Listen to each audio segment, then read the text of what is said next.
Minute کے 60% لوگ ضمانت پہ تھے، کرپشن کے کیسز تھے، کئی 30 سال سے کرپشن کر رہے تھے۔ تو ایک تو قوم کی توہین کی گئی کہ ہمیں اس طرح سمجھا گیا کہ ہم بھیڑ بکریاں ہیں، کہ کسی کو بھی ان کے اوپر مسلط کر دو تو قوم چپ کر کے بھیڑ بکریوں کی طرح قبول کر لے گی۔ اور اس کے بعد صرف یہی نہیں کہ ہماری گورنمنٹ ہٹائی گئی، بلکہ اس کے بعد پورا ایک پروگرام بنایا گیا کہ کسی نہ کسی طرح دبایا جائے کہ اس کے بعد اٹھ ہی نہ سکے ہماری جماعت۔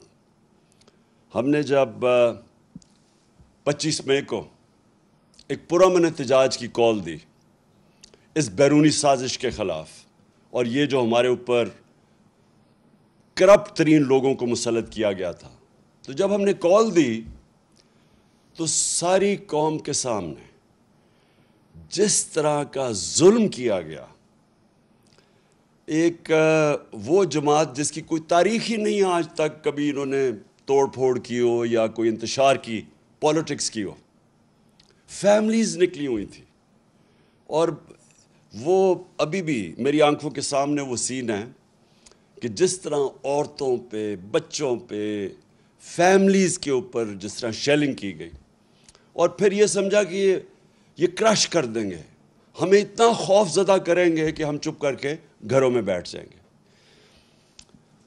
تو میں آج اپنی قوم کا اس لیے آپ کا شکریہ ادا کرتا ہوں اور اللہ کا شکر ادا کرتا ہوں کہ اس کا خاص کرم ہے ہمارے پہ کہ ان 3.5 سالوں میں بجائے اس کے کہ قوم اتنی خوف زدہ ہو کے گھروں میں بیٹھ جائے اور یہ ظلم کو قبول کر جائے، لوگ ایک قوم بننا شروع ہو گئے، پاکستان ایک قوم بننی شروع ہو گئی۔ میں نے اپنی زندگی میں صرف ایک دفعہ دیکھا تھا، اور مجھے ابھی بھی یاد ہے، میں عمر میری چھوٹی تھی، 1965 کی جنگ میں مجھے تب جو بھی زندہ تھے تب سب کو لگا کہ ہم ایک قوم بن گئے، ایک قوم کھڑی تھی۔ تو یہ میں نے پہلی دفعہ اس کے بعد اپنی ملک کو ایک قوم بنتے دیکھا ہے۔ جس طرح لوگ نکلے ہیں اس بائی الیکشنز میں، میں نے جو 2018 کا جنرل الیکشن تھا، جب ہمارا پورا ویو آیا ہوا تھا، تب میں نے پبلک کو ایسے نہیں نکلتے دیکھا جس طرح یہ جو 20 بائی الیکشن ہوئے ہیں پنجاب میں، جس طرح اس وقت میں نے اپنی قوم کو نکلتے دیکھا۔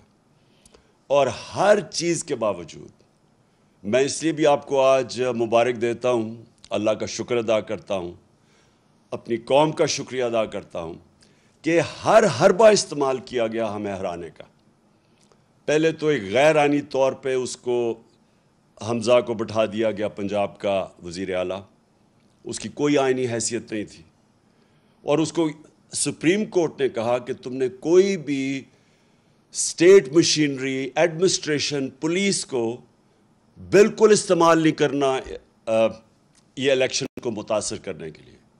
اس نے ہر چیز استعمال کی، اس نے ایڈمنسٹریشن استعمال کی، ہمارے اوپر پورا یعنی کوئی کسر نہیں چھوڑی کہ انہوں نے الیکشن کو متاثر کرنے کے لیے۔ اور جو سب سے شرمناک رول تھا وہ پاکستان کی الیکشن کمیشن کا تھا۔ الیکشن کمیشن نے پورا مل کے نون لیگ کے ساتھ یا حمزہ کے ساتھ پورا مل کے انہوں نے ہمیں الیکشن ہرانے کی کوشش کی۔ تو یہ ایک معجزہ ہے کہ اس سب چیز کے باوجود صرف کیونکہ ایک زندہ قوم کھڑی تھی، ایک زندہ قوم نظر آئی، جس طرح لوگوں نے پولنگ بوتھس پہ گئے، ہمارے کئی جگہ پولنگ ایجنٹس نہیں تھے، اس کے باوجود جس طرح الیکشن لڑا گیا، میں آپ سب کو سلام پیش کرتا ہوں۔ اور یہ اب جو آپ دیکھ رہے ہیں، یہ ایک نئی تاریخ بن رہی ہے پاکستان کی۔ لیکن اس سے پہلے ہوا کیا اس سازش سے؟ میں اپنے جلسوں میں بھی کہہ بیٹھا ہوں، لیکن میں آپ کو بار بار یہ چیز دہرانا چاہتا ہوں کہ ہمارے ملک سے ہوا کیا کہ ایک ملک جو ترقی کر رہا تھا، جو سارے پاکستان کے جو معیشت کے جو انڈیکیٹرز ہوتے ہیں، یعنی جو اکنامک انڈیکیٹرز ہوتے ہیں، وہ سارے صحیح راستے پہ جا رہے تھے۔ پاکستان کی اکنامک سروے جو اس حکومت کی سروے جو نکلتی ہے، انہوں نے جو جون میں اکنامک سروے نکالی، اس کے مطابق پاکستان 6% اپنی اس کی جو معیشت تھی گرو کر رہی تھی، یعنی ہماری دولت کے اندر 6% اضافہ ہو رہا تھا، اور اس سے پچھلے سال 5.6% پہ اضافہ ہوا۔ یہ 2 سال جو تھے، 17 سال کے بعد پاکستان نے 2 سالوں میں اس طرح کی ترقی کی، 17 سالوں کے بعد۔ اور وہ کب پہلے تھا؟ جنرل مشرف کے دور میں۔ تب کیوں ترقی ہوئی؟ کیونکہ ہم امریکہ کی جنگ لڑ رہے تھے، اور جب ہم امریکہ کی جنگ لڑ رہے تھے تو ڈالرز آ رہے تھے باہر سے، وہ ہم اپنی وجہ سے نہیں، باہر سے پیسہ آ رہا تھا، جس کی وجہ سے پاکستان نے ترقی کی۔ یہ 17 سال کے بعد اس طرح کی ترقی ہوئی۔ ہماری زراعت 4.4% پہ اوپر آئی، 4 ہماری جو فصلیں تھیں ان کی بمپر کراپ یعنی ریکارڈ پیداوار ہوئی 2 سال۔ جو فیوچر ہے پاکستان کا، ٹیکنالوجی کا، ہم نے جو اپنی ٹیکنالوجی کی جو سیکٹر کی مدد کی، 2 سالوں کے اندر 75% ہماری آئی ٹی کی ایکسپورٹس بڑھی، اور ہم جو باقی ہمارے پلانز ابھی آگے تھے، ٹیکنالوجی زونز کو جو ابھی ڈیولپ کر رہے تھے، باہر سے انویسٹمنٹ آ رہی تھی، وہ بیچ میں رہ گئی۔ لیکن ٹیکنالوجی کی طرف ہم پورے اپنی، کیونکہ نوجوان آبادی ہے ہماری، یہ فیوچر ہے، اس کے اوپر بھی، اس راستے پہ بھی نکل گئے تھے۔ اور جو سب سے زیادہ ضروری، جو مجھے خوشی ہوئی جس چیز کی، کہ ہم نے پاکستان کے اندر پہلی دفعہ ایک اپنے ملک کو فلاحی ریاست کی طرف لے کے جا رہے تھے۔ اور وہ کیا کہ ہم نے وہ چیز کی جو آپ اکثر دنیا کے ملک میں دیکھ لیں، ہیلتھ کارڈ، ہیلتھ انشورنس، ایک غریب گھرانے کے لیے جو سب سے تکلیف دہ چیز ہوتی ہے، جو بے بسی ہوتی ہے غریب گھرانے میں، وہ تب کہ اگر بیماری ہو گھر میں اور پیسہ نہ ہو علاج کروانے کا۔ اور یہ جو بھی، میں بلکہ غریب گھرانے چھوڑیں، سفید پوش گھرانوں کے اندر بھی یہ ہوتا ہے کہ کئی دفعہ ہوتا کیا ہے کہ ایک ایسی بیماری آ جاتی ہے جس کی وجہ سے جو بجٹ ہے ایک خاندان کا وہ اپسیٹ ہوتا ہے، اور وہ خاندان ہی مقروض ہو کے غربت کی لکیر سے نیچے چلا جاتا ہے۔ تو یہ بہت بڑا قدم ہم نے اٹھایا تھا کہ اپنے لوگوں کو ہیلتھ انشورنس 10 لاکھ روپے 1 سال میں خاندان کسی بھی ہسپتال میں جا کے اپنا علاج کروا لے۔ تو پہلی دفعہ غریب لوگ پرائیویٹ ہاسپٹلز میں جا کے علاج کروا رہے تھے۔ تو فلاحی ریاست کے لیے ہیلتھ کارڈ جو سب سے ضروری، پھر ہم نے اپنے جو ہمارا احساس پروگرام تھا، جس کی پوری کوشش تھی لوگوں کو غربت سے نکالنے کی، وہ دنیا کے اندر اس کی پذیرائی ہوئی۔ ورلڈ بینک نے اس کو دنیا میں جب جو کرونا کے دور میں 4تھا پروگرام دیکھا جو سب سے کامیاب غربت کم کرنے والا پروگرام تھا، پاورٹی ایلیویشن کا پروگرام، 4تھے نمبر پہ ورلڈ بینک نے۔ اسٹینفورڈ یونیورسٹی کی ابھی رپورٹ آئی ہے کہ پاکستان کا جو احساس پروگرام تھا وہ پاکستان کو ایک فلاحی ریاست کی طرف لے کے جا رہا تھا۔ کامیاب پاکستان پروگرام، ہم نے 20 لاکھ خاندان کو نیچے قرضے دینے شروع کیے سود کے بغیر، گھر بنانے کے لیے، اپنی کوئی کاروبار شروع کرنے کے لیے، اور پھر کسانوں کو ہم نے دیا قرضے اپنی زمین کو بہتر کرنے کے لیے سود کے بغیر۔ یہ ساری چیزیں لے کے جا رہی تھی پاکستان کو فلاحی ریاست بنانے میں۔ اور یہ یاد رکھیں کہ اس دور میں کرونا ہوا پاکستان میں، کرونا جو دنیا کے اندر ایک ایسی بیماری آئی کہ ساری ایک صدی میں ایک دفعہ اس طرح کی بیماری آتی ہے، اور اس کی وجہ سے جو دنیا کے اوپر اثرات ہوئے، ہندوستان میں ہوئے، ایران ہمارے ساتھ ہمسایوں کو، اور وہ دیکھیں کہ جو پاکستان جس طرح اس مشکل وقت سے نکلا، تو وہ بھی انٹرنیشنلی اکنالج کیا گیا. World Health Organization, World Economic Forum, ان سب نے اس چیز کو تسلیم کیا کہ پاکستان ان 3 ملکوں میں سے تھا جنہوں نے سب سے بہتر اس وبا کے دوران اپنی عوام کو بھی بچایا, بیماری سے بچایا, لوگوں کو غربت سے بچایا, دونوں طرف, اور پھر اپنی معیشت کو بچایا. تو ہم وہ نمبر 3 وہ ملکوں میں سے تھے جنہوں نے سب سے بہتر حصے نکلے. تو جب پاکستان ادھر کھڑا تھا تب ہماری ٹانگیں کھینچی گئی, تب یہ سازش کی گئی. اور سازش کے بعد جو آج پاکستان کے حالات ہیں, 3.5 مہینے ہو چکے ہیں. سب سے پہلے تو یہ روپیہ دیکھیں کہ 53 روپیہ ڈالر سے گر چکا ہے. ہمارے 3.5 سال میں جو ڈالر کم ہوا تھا وہ 50 روپے تھا, یعنی روپیہ جو گرا تھا 50 روپے 3.5 سال میں. یہ 3.5 مہینے کے اندر 53 روپے گر چکے ہیں ڈالر پہ, یعنی کہ ہمارا روپیہ اور کمزور ہو چکا ہے. اور اس کا جو اثرات ہوں گے, اب ہر چیز مہنگی ہوگی, کیونکہ جو باہر سے اب تیل لیتے ہیں وہ مہنگا ہو جائے گا, اس سے بجلی مہنگی ہوگی. گیس باہر سے لیتے ہیں جو ہم اپنے بجلی گھر چلانے کے لیے, وہ مہنگی ہوگی, اس سے بجلی کی اور قیمت اوپر جائے گی. اور پھر کوئلہ وہ مہنگا ہو جائے گا, تو اس سے ایک اور مہنگائی کی لہر آنے والی ہے. تو یہ سوال یہ ہے کہ جب ایک ملک ٹھیک چل رہا تھا, یہ کیوں اجازت دی گئی سازش کی؟ اور میں یہاں اپنے وہ ان طاقتوں سے پوچھنا چاہتا ہوں جو روک سکتی تھیں اس کو, اور میں نے ان کو یہ آگاہ کیا کہ اگر اس وقت یہ سازش کامیاب ہوئی تو جو سیاسی بحران ہوگا, اس کی وجہ سے جو معاشی بحران آئے گا, یہ حکومت نہیں اس کا سامنا کر سکے گی. کیونکہ انہوں نے تو جب بھی یہ حکومت میں آئے ہیں, انہوں نے تو کبھی بھی معیشت ٹھیک نہیں کی. یہ یاد رکھیں, ڈاکٹر عشرت حسین کی کتاب ہے کہ 90 کی دہائی سے پہلے پاکستان ہندوستان سے بھی آگے تھا اور بنگلہ دیش سے بھی آگے تھا. جب سے یہ 2 خاندان آئے ہیں, ہم ان دونوں سے, ہندوستان سے پیچھے رہ گئے, بنگلہ دیش سے بھی پیچھے رہ گئے. تو ان کی وجہ سے تو ملک نیچے گیا ہے. اس لیے میں نے پوری کوشش کی بتانے کی بھی کہ ان سے نہیں سنبھالا جائے گا, اور آج اب ساری قوم کے سامنے ہے جو پاکستان کے حالات ہیں, اور ان سے نہیں سنبھالے جائیں گے. جدھر آج کھڑے ہیں, ہم سب کو یہ خوف ہے کہ یہ اب مزید, اور یہ ہے کہ الیکشن کمیشن نے ہمارے خلاف غلط فیصلہ کیا تھا. انہوں نے باعث تھا, جانبدار تھے, انہوں نے جو فیصلہ کیا تھا وہ ایمانداری سے نہیں کیا تھا. اس لیے ہمیں کوئی اس کے اوپر اعتماد نہیں. اور مجھے جو سب سے زیادہ یہ الیکشن کمیشن کے اوپر اعتراض ہے کہ جب ہم نے کوشش کی پوری کہ الیکٹرانک ووٹنگ مشین لائی جائیں, تو اس نے پوری اس کی مخالفت کی.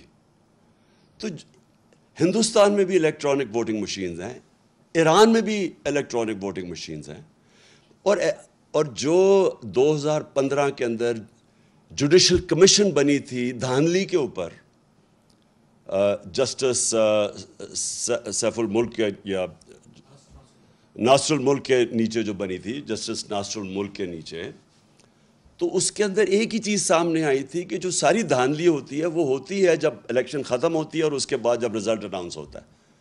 تو جب آپ کے پاس الیکٹرانک ووٹنگ مشین آ جائے تو جیسے الیکشن ختم ہوتا ہے رزلٹ آ جاتا ہے, تو وہ ساری دھاندلی ختم ہو جاتی ہے. اور یہی وہ جو این جی او وہ جو کام کرتا ہے الیکشنز کے اوپر, پٹن, اس کی رپورٹ کے مطابق 163 طریقے ہیں دھاندلی کے, ان میں سے 130 ختم ہو جاتے ہیں الیکٹرانک ووٹنگ مشین سے.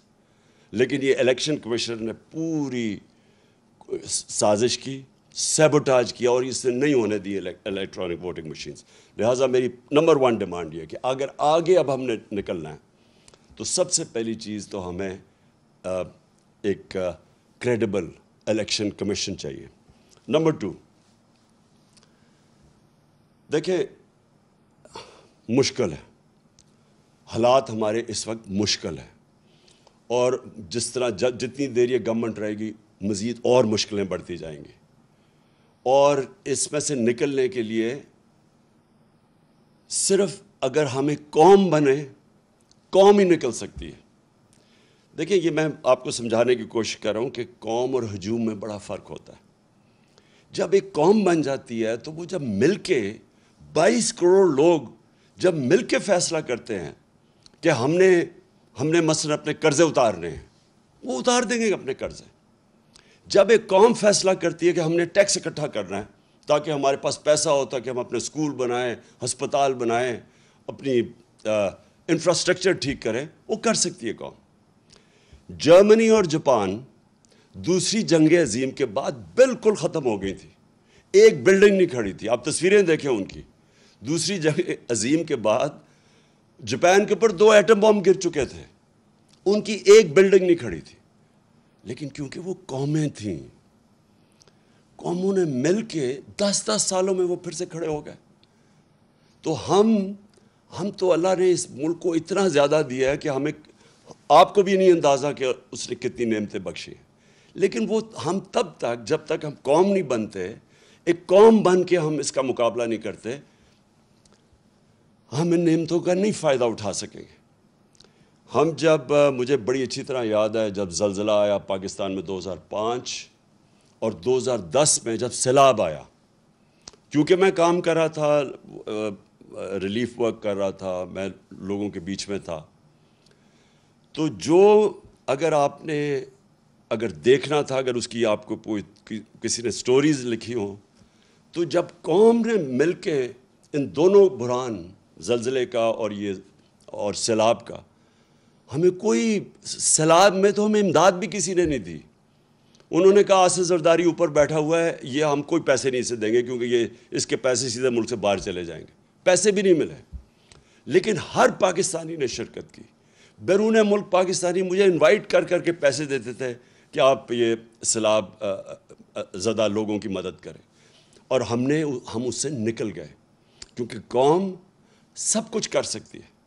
تو ابھی بھی جو اب سامنے ہمارے راستہ ہے، اس میں بحیثیت ہم قوم مقابلہ کر سکتے ہیں۔ اور جو سب سے پہلے میرا جو پلان بنا ہوا ہے کہ اگر ہمیں حکومت ملتی ہے تو ہم کیا کریں گے، میں سب سے پہلے اپنے بیرون ملک پاکستانیوں کو موبلائز کروں گا۔ دیکھیں میرے پاکستانیوں، ایک چیز سمجھیں، ہمیں اندازہ ہی نہیں ہے کہ ہمارا کتنا بڑا اثاثہ ہے بیرون ملک پاکستانی۔ ہم نے آتے ساتھ ہی ان کی تھوڑی سی مدد کی کہ یہ جو پیسے بھیجتے ہیں، ریمیٹنسز بھیجتے ہیں، جو ہمارے لوگ باہر کام کرتے ہیں، ہم نے کوشش کی کہ بینک کے تھرو بھیجیں۔ پاکستان کی تاریخ میں سب سے زیادہ 31 ارب ڈالر کی ریمیٹنسز آئیں۔ ابھی ہم نے شروع ہی ہوئے تھے، ابھی ہم اور بھی ان کی مدد کر رہے تھے۔ ہم نے روشن ڈیجیٹل اکاؤنٹ کھولا تھا، ہم نے ابھی ان کے لیے پوری ایک پلان بنایا ہوا تھا کہ کیسے ہم نے ہاؤسنگ کے اندر ان کی انویسٹمنٹ لے کے آنی ہے۔ جو سب سے بڑا میرا پلان تھا، اور مجھے سب سے افسوس ہے کہ پہلا پلان سیبوٹاج کیا یہ آصف زرداری کی سندھ حکومت نے۔ ہم نے ایک بنڈل آئلینڈ ہے، اس کے اوپر ایک نیا شہر بنا رہے تھے، ماڈرن سٹی، اور بڑے بڑے انویسٹرز آ گئے جنہوں نے اربوں ڈالر اس میں انویسٹ کرنا تھا۔ تو اس سے ہونا کیا تھا کہ اس سے ایک تو کراچی جو پھیلتا جا رہا ہے اور جو مشکل، پانی بھی نہیں دے سکتے، سیوریج بھی نہیں دے سکتے، یعنی کراچی کا حالات جو کھنڈر بنتا جا رہا ہے، جب ایک پورا ایک ماڈرن سٹی جس طرح دبئی ہے، کیا وجہ کہ ہم دبئی جیسا ایک جزیرے کے اوپر شہر نہیں بنا سکتے؟ تو وہ پورے انویسٹرز بھی آ گئے۔ سندھ حکومت نے سیبوٹاج کیا، انہوں نے کہا کہ نہیں، ہم این او سی دے کے واپس لے لیا، اس میں ڈالرز آنے تھے۔ دوسرا جو راوی سٹی ہے، راوی سٹی لاہور کو بچانے کے لیے پرانا پلان ہے کہ 15-20 سال کا، اس کے لیے بھی لوگ آ گئے، انویسٹرز تیار، ابھی بھی انویسٹرز ہیں، پتہ نہیں ابھی وہ، کیونکہ جب سے ہماری حکومت گئی ہے مجھے نہیں پتہ، وہ بھی آ گئے۔ ایک عدالت نے 1 سال سٹے آرڈر دے دیا، آگے بڑھ نہیں رہے تھے ہمیں، تو رکاوٹیں تھیں۔ لیکن اگر دونوں جگہ پیسہ آ جاتا تو آج یہ جو ہمارا روپیہ گر رہا ہے، یہ روپیہ نہ گرتا، کیونکہ ہمارے پاس ڈالرز آ جانے تھے باہر سے۔ تو کہنے کا مقصد یہ کہ اس طرح کے اور ہمارے پلانز ہیں۔ جو بیرون ملک پاکستانی ہیں، وہ سب سے پہلے، اگر ہم ان کے لیے جو پیکیج میں تیار کر رہا ہوں، ہم جب ان سے جب پیسہ آئے گا تو جب تک ہماری ایکسپورٹس اوپر جاتی ہے، کیونکہ اس وقت ہماری امپورٹس زیادہ ہے، ایکسپورٹس کم ہے، اور ہماری ریکارڈ ہمارے دور میں سب سے زیادہ ایکسپورٹس ہوئے تھے، تو جب تک ہماری ایکسپورٹس امپورٹس کے ساتھ نہیں ملتی تب تک ہم بیرون ملک پاکستانیوں سے ڈالرز منگوا کے تو یہ پورا کریں گے، جو گیپ پورا کریں گے، تاکہ ہمارے روپے پہ پریشر نہ پڑے جو روپیہ گرتا جا رہا ہے۔ تو پہلی چیز تو میری یہ ہے کہ ہم نے اپنے بیرون ملک پاکستانیوں کو پوری طرح اس ملک کی جو ہم اس بحران سے نکالیں گے، پوری طرح ان کی ہم مدد لیں گے، اور ان کا جو اربوں ڈالر ان کے باہر پڑے ہیں، یہ محنت کش لوگ ہیں، ان کا انشاءاللہ پیسہ لے کے آئیں گے۔ یہ کبھی بھی پیسہ جو ابھی حکومت میں بیٹھے ہیں کبھی ان کو پیسہ نہیں دیں گے۔ کیوں نہیں وہ پیسہ دیں گے؟ ابھی ریمیٹنسز نیچے چلی گئی ہیں، کیوں نہیں دیں گے؟ کیونکہ ان کو کہتے ہیں پیسہ پاکستان لے کے آؤ، اور یہاں سے ہی اپنا پیسہ باہر نکال دیتے ہیں۔ یعنی یہ کس طرح کی لیڈرشپ ہے کہ خود اپنے ان کے اربوں ڈالر باہر پڑے ہوئے ہیں، اور دوسروں کو کہتے ہیں کہ پاکستان میں آ کے پیسہ انویسٹ کرو۔ کیوں بیرون ملک پاکستانیوں نے اتنے بڑے مظاہرے کیے ان کے خلاف؟ جب ہماری حکومت گرائی ہے، کبھی پاکستان کی ہماری تاریخ میں بیرون ملک پاکستانی اس طرح کبھی نکلے ہی نہیں باہر مظاہرہ کرتے ہوئے۔ کیوں وہ نکلے ہیں؟ کیونکہ ان کو پتہ ہے کہ ان کی اربوں ڈالرز کی پراپرٹیز باہر پڑی ہوئی ہیں، تو ان کو کہتے ہیں پاکستان میں پیسہ انویسٹ کرو، یہاں سے پیسہ چوری کر کے باہر لے جاتے ہیں۔ تو ان کے ہوتے ہوئے کوئی باہر سے پیسہ نہیں آنے لگا، اس لیے یہ ہاتھ پھیلا کے پھرتے ہیں کبھی کسی ملک کے پاس، اور یہ واقعی اس قوم کے لیے شرمندگی ہے کہ ہمیں میرے دور میں جو مجھے سب سے شرمندہ ہونا پڑا کہ جب یہ خزانہ خالی چھوڑ کے چلے گئے تھے۔ آپ کو پتہ ہے سب سے بڑا خسارہ یہ چھوڑ کے گئے تھے، کرنٹ اکاؤنٹ ڈیفیسٹ جسے کہتے ہیں، 2018 میں۔ تو مجھے مجبوراً جانا پڑا اپنے دوست ملکوں کے پاس پیسہ لینے کے لیے، تو بڑا شرم آتی ہے، حالانکہ میں 30 سالوں سے شوکت خانم کے لیے پیسے اکٹھے کرتا ہوں، لیکن جب میں پاکستانیوں سے پیسے اکٹھے کرتا ہوں مجھے شرم نہیں آتی، کیونکہ پاکستانیوں کا ہاسپٹل ہے۔ لیکن جب کسی باہر والے سے جس طرح مجھے پیسہ مانگنا پڑا پاکستان کے لیے، میں آپ کو یقین دلاتا ہوں کہ یہ میرے لیے تو شرم مجھے آتی ہے، لیکن یہ ہمارے ملک کے لیے برا ہے۔ وہ پاکستانیوں کی عزت نہیں کرتے جب جس ملک کے سربراہ جا کے دنیا سے پیسے مانگتے ہیں۔ اس لیے انشاءاللہ اس بار ہم نے پلان بنایا ہوا ہے کہ ہم نے صرف اپنے بیرون ملک پاکستانیوں سے پیسہ اکٹھا کرنا ہے، اور ان کے پاس اتنا پیسہ ہے کہ ہمیں کوئی IMF کے پاس جانا نہیں پڑے گا انشاءاللہ۔ دوسری چیز دیکھیں، پاکستان کا جو سب سے بڑا مسئلہ ہے وہ ہے جس کو انگریزی میں کہتے ہیں رول آف لا، مطلب انصاف، مطلب قانون کی حکمرانی، مطلب کہ قانون کے سامنے سب ایک برابر۔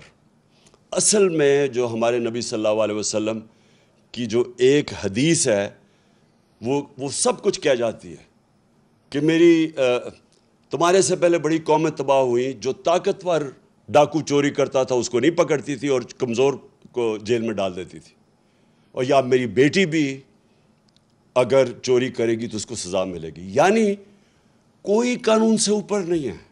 یہ سب سے بڑی جنگ ہے پاکستانی۔ میرے پاکستانیوں سمجھ جاؤ، یہ ہے اصل جہاد اس ملک کی۔ جب تک اس ملک میں ہم انصاف نہیں قائم کریں گے، جب تک کہ یہ طاقتور ڈاکو ملک میں دندناتے پھریں گے، اور جب بھی ان کو کوشش ہوگی ان کو قانون کے نیچے لانے کی، یہ بلیک میل کریں گے، دھمکیاں دیں گے۔ یہ انہوں نے کیا تماشا کیا کل ہماری سپریم کورٹ کے ساتھ؟ سپریم کورٹ ایک چھوٹا سا سوال پوچھ رہا تھا، چھوٹا سا سوال تھا کہ صرف یہ بتا دو کہ کہاں، اور سپریم کورٹ کی رولنگ کو وہ بات تھی، وہ سپریم کورٹ یہ کہہ رہا تھا ایک جگہ ہمیں بتا دو کہ کیا پارٹی ہیڈ فیصلہ کرتا ہے یا پارلیمنٹری ہیڈ فیصلہ کرتا ہے، بس یہ تھا۔ کیونکہ پارلیمنٹری ہیڈ نے فیصلہ کیا تھا اور پرویز الہی جیت گیا تھا، یہ کہہ رہے تھے کہ نہیں جی پارٹی ہیڈ جس کو انہوں نے آصف زرداری گیا اس کو شام کو مل کے، اور اس نے اس کو کہا کہ جی پارٹی ہیڈ نے دوسرا فیصلہ کر دیا۔ اب قانون کے اندر واضح سب کو ہے، کسی وکیل سے پوچھ لیں کہ کسی صورت یہ جو یہ کہہ رہے تھے وہ غلط تھا کہ پارٹی ہیڈ کا نہیں فیصلہ تھا، یعنی چودھری شہزاد کا فیصلہ نہیں تھا۔ کیا کیا انہوں نے نہیں کیا عدلیہ سے. سارے وہ ایک سے ایک بڑا ملک کا ڈاکو بیٹھ گیا ٹیبل پہ اور ایک سے ایک شروع ہو گیا برا، کوئی عدالتوں کو برا بھلا کہنا، تھریٹن کرنا، یعنی دھمکیاں دینا. اور یہی تھا جب نواز شریف کے یہ جو مریم کے نام پہ یہ جو فلیٹ پکڑے گئے پینما میں، یہ تو بیرونی انکشاف ہوا تھا. پینما کے جب جج بیٹھے ہوئے تھے وہ ایک ہی سوال پوچھتے رہے کہ یہ بتا دو کہ پیسہ، آپ نے کہا ہاں ہمارے یہ 4 بڑے بڑے محلات ہیں، بس یہ بتا دو کہ پیسہ کدھر سے آیا خریدنے کا.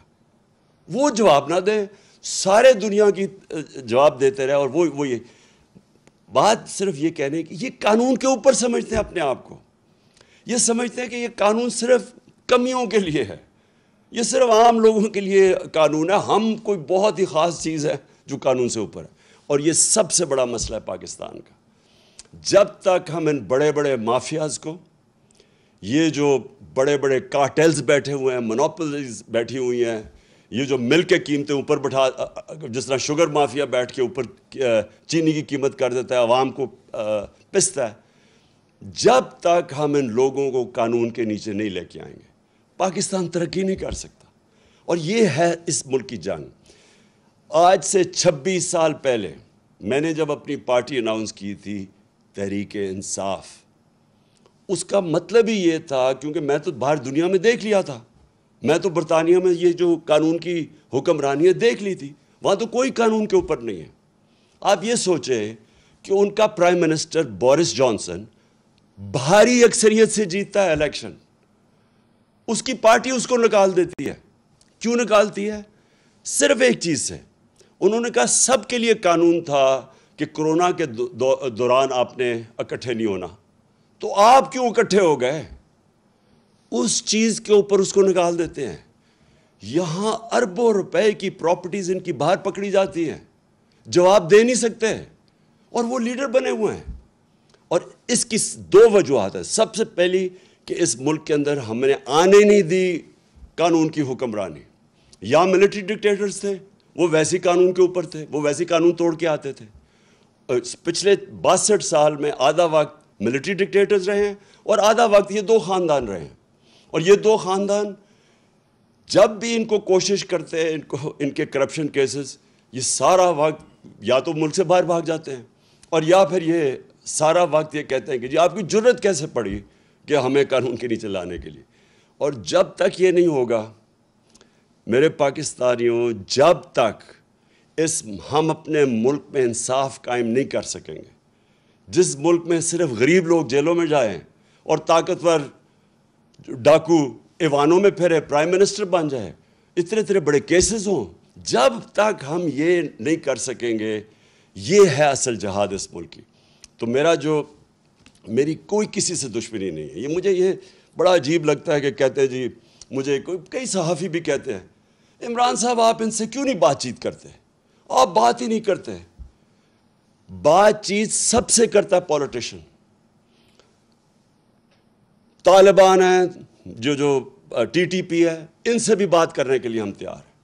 ہم وہ جو بلوچستان کے اندر جو سیپریٹسٹ ہیں ان سے بھی بات کر سکتے ہیں. سندھ میں جو کہتے ہیں سدھو دیش، ان سے بھی سب سے بات کر سکتے ہیں. لیکن جس دن آپ چوروں کے ساتھ ڈیل کرتے ہیں، آپ کا معاشرہ تباہ ہو جاتا ہے. میں آپ سے پوچھتا ہوں، کیا اگر آپ کے گھر کا کوئی ڈاکہ مار لے اور آپ کہیں جی آپ اس سے بات کریں، آپ کیوں نہیں بیٹھ کے بات چیت کر دیتے؟ تو وہ تو سارے ڈاکے مارنے شروع ہو جائیں گے. آپ اگر جب تک سزائیں نہیں دیں گے ڈاکے مارنے والوں کو، تو معاشرہ تو چلتا ہی نہیں آگے. یہ ذہنوں میں ڈال لیں کہ بات چیت میری کوئی ذاتی دشمنی نہیں ہے، لیکن اگر ہم نے ملک کو بچانا ہے، اور کوئی ملک آج مجھے بتا دے، سوئٹزرلینڈ، جو ملک خوشحال ہے، سارے خوشحال ملکوں کے اندر ایک چیز ہے، کوئی قانون سے اوپر کوئی انسان نہیں ہے. اور یہ ہمارے، پھر سے میں اپنی قوم کو بار بار بتاتا ہوں کہ میرے پیارے نبی صلی اللہ علیہ وسلم نے 1500 سال پہلے تقریباً یہ کہہ دیا تھا کہ اگر تم نے تباہ ہونا ہے تو طاقتور ڈاکوں کو چھوڑ دو اور کمزور کو پکڑو. اور یہ ہمارا اس وقت سب سے بڑا چیلنج ہے. اس کے بعد جو اللہ کا حکم ہے امر بالمعروف. دیکھیں، میں نے اپنا ٹائم کتنے 20-25 سال گزارے ہیں برطانیہ کے اندر. اتنا بڑا فرق ہے ان کے اور ہمارے معاشرے میں. دیکھیں ایک معاشرہ اچھائی کے ساتھ جب تک نہیں کھڑا ہوتا تو برائی اوپر آ جاتی ہے. اللہ کا حکم ہے کہ امر بالمعروف، اچھائی کے ساتھ کھڑے ہو اور برائی کے خلاف کھڑے ہو، برائی کے خلاف جہاد کرو. یہ جس کو کہتے ہیں جب تک آپ اپنی اخلاقیت کا معیار اوپر نہیں اٹھاتے معاشرہ اوپر نہیں جاتا. جب ہم اچھے برے کی تمیز ہی ختم کر دیتے ہیں، جن کے اوپر اربوں روپے کے کیسز ہیں کرپشن کے، ان کے اوپر پھول پھینکتے ہیں. جو ملک سے ایک سزائے یافتہ ملک سے جھوٹ بول کے فرار ہوا ہے اور اسے کہتے ہیں جی کہ اس کے کیسز ہی معاف کر دو. یعنی جب ہم یہ کرتے ہیں، یا یہ جو چور اوپر آ کے بیٹھ گئے ہیں جو ان کو سزا ہونی تھی، ہم اپنے معاشرے کو تباہ کر لیتے ہیں. جب بھی آپ کوئی ایڈوانس معاشرہ دیکھیں گے اس میں آپ یہ دیکھیں گے امر بالمعروف. اور پھر جو آخری دو چیزیں یہ ہیں کہ پاکستان کو ایک فلاحی ریاست بننا ہے. فلاحی ریاست کیوں بننا ہے؟ کیونکہ دیکھیں چائنا نے یہ ثابت کیا، ہمارا رشتہ کیا لا الہ الا اللہ. کیونکہ یہ دیکھیں پاکستان میں کتنی زبانیں ہیں، صوبے ہیں، ہم یعنی کافی فرق ہے ایک دوسرے سے. اوپر سے شروع کریں گلگت بلتستان سے، چترال جائیں، قبائلی جو پرانا قبائلی علاقہ تھا بلوچستان، فرق ہے، زبانیں بھی فرق ہیں. لیکن ہمارا رشتہ ہے کہ اے اللہ تیرے سوا کوئی خدا نہیں. دیکھیں یہ جو رشتہ ہے ہمیں یہ مضبوط کرنا ہے. یہ ہے نظریہ پاکستان. اور نظریہ پاکستان جب لا الہ الا اللہ کا نعرہ لگا تھا تو وہ کیوں لگایا تھا؟ کیونکہ جو ہمارے فاؤنڈنگ فادرز تھے، علامہ اقبال اور پھر قائد اعظم، ان کی علامہ اقبال کا ساری جو آپ پڑھیں ان کی جو انہوں نے جو ساری اپنی فلسفہ ان کا لکھا، سوئے ہوئے مسلمانوں کو جگا رہے تھے، ایک غلام قوم کو جگا رہے تھے، خودداری پیدا کر رہے تھے. خود ہی وہ صرف یہ بتا رہے تھے کہ غلام بڑے کام نہیں دنیا میں کر سکتے. اللہ نے بہت بڑا انسان کا مقام بنایا ہوا ہے، لیکن اوپر انسان صرف تب جا سکتا ہے، اقبال کا شاہین صرف تب بن سکتا ہے جب وہ غلامی کی زنجیریں توڑے. اور غلامی ایک تو یہ کہ جسمانی غلامی یعنی جو انگریز کی غلامی تھی، اور پھر قائد اعظم نے پاکستان کے جب کیس لڑا تو انہوں نے کہا کہ انگریز کی غلامی کے بعد ہم ہندو کی غلامی نہیں کرنا چاہتے، ہم آزاد قوم رہنا چاہتے. تو دوسرا اس کی غلامی وہ ذہنی غلامی ہے، اور وہ لا الہ الا اللہ وہ ذہنی غلامی ختم کرتا ہے. جو سب سے بڑی زنجیر ہمیں ہماری پرواز کو روکتی ہے وہ خوف کی زنجیر ہے. جو انہوں نے 25 مئی کو ہمارے اوپر جو خوف طاری کرنے کی کوشش کی تاکہ ہم سارے چپ کر کے بیٹھ جائیں گے، یہ سب سے بری زنجیر ہوتی ہے. انسان ڈر کے غلامی بھی قبول کر لیتا ہے. خوف اس کی کیا ہوتا ہے کہ میں مر نہ جاؤں، کہ مجھے مار نہ دیں. میں نے جب پہلی دفعہ الطاف حسین کے خلاف آواز بلند کی تو ساری میری پارٹی آ گئی کہ جی یہ آپ نے کیا کر دیا، یہ آپ کو مروا دے گا الطاف حسین. کیونکہ خوف ہوتا ہے لوگوں میں. لیکن میرا تو ایمان ہمیشہ یہ ہے کہ جب سے میرے مہمان، ہمیشہ سے نہیں، شروع میں نہیں تھا، جب سے میرے مہمان آیا تو مجھے تو یہ پتہ ہے کہ قرآن میں واضح لکھا ہوا ہے کہ جب تک وہ آپ اوپر نہیں لے کے جائے گا جب تک اس کا فیصلہ نہ ہو. تو یہ انسان کو آزاد کرنے کے لیے اللہ نے اپنے ہاتھ میں رکھی ہوئے زندگی موت. پھر دوسرا خوف، میری رسک نہ چلی جائے. اب یہ جن لوگوں نے 25 مئی کو یہ جو پولیس والے اور رینجروں نے جو ربر بلٹس اور شیلنگ کی تھی عورتیں بچوں کے اوپر، ان کو پتہ تھا یہ غلط کر رہے ہیں. ان کا ضمیر تو بتا رہا ہوگا ان کو غلط ہے، لیکن ڈر رہے ہوں گے کہ ہماری نوکری نہ چلی جائے. دیکھیں قانون یہ کہتا ہے کہ آپ کوئی غلط کام نہیں کر سکتے قانون کے خلاف، چاہے آپ پولیس والے ہوں، چاہے فوجی ہوں، چاہے آپ گورنمنٹ سرونٹ ہو. جب اپنی نوکری کو بچانے کے لیے غلط کام کرتے ہیں، گناہ کرتے ہیں، یہ بھی ایک شرک ہے۔ آپ اپنے ضمیر کو جب بیچتے ہیں، لالچ کو پیسے دے کے آپ کو خریدتا ہے، یہ جو ابھی بکے ہمارے لوگ بھیڑ بکریوں کی طرح، یہ بھی شرک ہے، چونکہ اللہ الحق ہے۔ اور یہ جو خوف ہے ہمارا کہ مجھے کوئی ذلیل نہ کر دے، جتنی میرے خلاف کیریکٹر اسیسینیشن کی کیمپین چلائی گئی ہیں، جتنے پچھلے 26 سال میں انہوں نے میرے اوپر کیا کیا کیمپینز نہیں چلائیں، لیکن ذلیل نہیں کر سکتے، کیونکہ اوپر والے کے فیصلے کے بعد ذلت نہیں آتی۔ اور انہوں نے اتنا پیسہ خرچ کیا اپنے اوپر، آپ کے عوام کے ٹیکس کے پیسوں سے اپنے اشتہارات دیے، عزت نہیں ملی ان کو، کیونکہ اوپر والے کے ہاتھ میں عزت ہے۔ اللہ، جب آپ لا الہ الا اللہ کا دعویٰ کرتے ہیں تو اللہ آپ کو آزاد کر دیتا ہے کہ ایک سجدہ جس کو تو گراں سمجھتا ہے دیتا ہے لاکھوں سجدوں سے نجات۔ جب آپ ایک اللہ کے سامنے سجدہ کرتے ہیں آپ آزاد ہو جاتے ہیں۔ لا الہ الا اللہ انسان کو غیرت دیتا ہے، کیونکہ جب آپ سوائے اللہ کے کسی کے سامنے نہیں جھکتے تو لوگ آپ کی عزت کرتے ہیں۔ اور قوموں کا بھی یہی ہے کہ جب ایک دھمکی آئے امریکہ سے اور ایک دھمکی کے اوپر ہم ان کی جنگ میں شامل ہو جائیں اور اپنے 80,000 لوگوں کو قربان کر دیں امریکہ کے لیے، اور پھر برا بھلا بھی وہ ہمیں کہیں، اور ہم اپنے لوگوں اپنا قبائلی علاقہ تباہ کر دیں ان کو خوش کرنے کے لیے، اور ہم 100 ارب ڈالر سے اوپر اپنے ملک کا نقصان کر دیں، اور ہمارے ملک میں 400 ڈرون اٹیک کریں جس کی کوئی مثال ہی نہیں ہے کہ آپ جس ملک کی مدد کر رہے ہیں وہ آپ کے اوپر ہی ڈرون اٹیک کر رہا ہے، عورتیں بچے مار رہا ہے، اور کوئی بولے نہ خوف کی وجہ سے کہ وہ امریکہ سپر پاور ہے۔ یہ ہے شرک، میری نظر میں یہ شرک ہے۔ میں جب یہ جنگ چل رہی تھی میں مسلسل کہتا رہا کہ یہ غلط ہے۔ مجھے کہہ رہے تھے طالبان خان ہے اور ہر قسم کی میرے اوپر، بلکہ یہ اخباروں میں پڑھے مجھے انہوں نے کیا کیا کہا کہ دہشت گرد ہے اور یہ اور وہ ہے۔ دیکھیں، میں اپنی قوم کو سب کو کہنا چاہتا ہوں، ہم نے اپنے آپ کو ذلیل کیا ہے یہ شرک کر کے۔ آپ ریمنڈ ڈیوس مزنگ کے اندر دن دہاڑے 2 پاکستانیوں کو 19 اور 20 سال کے لڑکوں کو گولی مار دیتا ہے۔ اس کی بیوی خودکشی کر لیتی ہے کہ مجھے یہ انصاف نہیں ملے گا کیونکہ امریکن نے گولی ماری ہے۔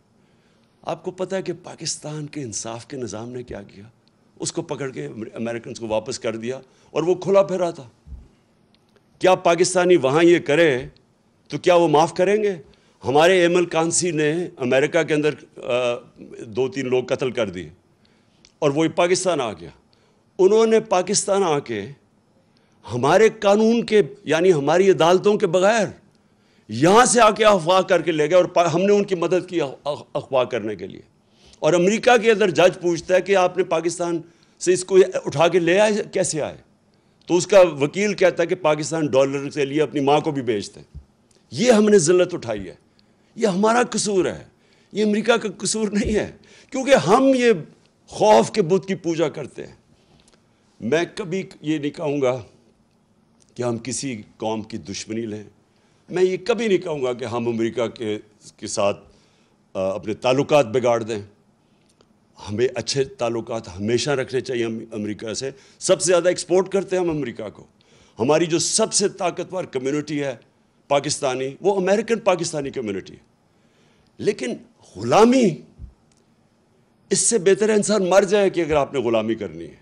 میں تو غلامی سے بہتر ہے کہ آپ کو مر جانا چاہیے۔ دیکھیں، ہمیں خوددار قوم بن کے رہنا ہے۔ ہمارے بڑوں نے جہاد کی تھی، جدوجہد کی تھی پاکستان کے لیے، اس لیے نہیں کی تھی کہ آج ہم ایسے بیکاریوں کی طرح پھریں کسی کے سامنے اور جھکیں کسی کے سامنے۔ تو میں آپ اپنی قوم کو یہ صرف کہنا چاہتا ہوں، دیکھیں، لا الہ الا اللہ کو سمجھیں، یہ ہماری قوم کو غیرت دے گا۔ ہم اپنے پیر پہ کھڑا ہونا سیکھیں۔ میں یہ جو آج آپ کے سامنے رکھ رہا ہوں، میں اس باری انشاءاللہ بیرون ملک پاکستانی ہوں، ان سے میں انشاءاللہ پیسہ اکٹھا کروں گا تاکہ ہمیں کسی اور کے پاس جا کے ہاتھ نہ پھیلانے پڑے۔ اور میں آپ کو ایک بات بتا دوں کہ ایک دفعہ ہم اپنے پیر پہ کھڑے ہو گئے اور سیدھے راستے پہ لگ گئے، ہم نے اپنے ملک میں یہ عدالتی نظام، قانون کا نظام ٹھیک کر دیا. یہ طاقتور ڈاکوؤں کو قانون کے نیچے لیا ہے, مافیاز کو قانون کے نیچے لیا ہے, اور اپنی عام لوگوں کی ہمارے میں احساس ہونا چاہیے کہ ان کو ہم اوپر اٹھائیں مشکل وقت میں. میں آج آپ کو کہہ رہا ہوں کہ یہ ملک, آپ کو کسی کو نہیں اندازہ کہ جتنی نعمتیں اللہ نے ہمیں بخشی ہیں, یہ کتنی تیزی سے ہمارا ملک اوپر جائے گا. میں آج آپ سب کا پھر سے آنے کا شکریہ ادا کرتا ہوں. میں آج آپ سب کو پھر سے خراج تحسین پیش کرتا ہوں کہ یہ ساری جو بیرونی سازش تھی, آپ نے قوم بن کے اس کو شکست دی. پاکستان پائندہ.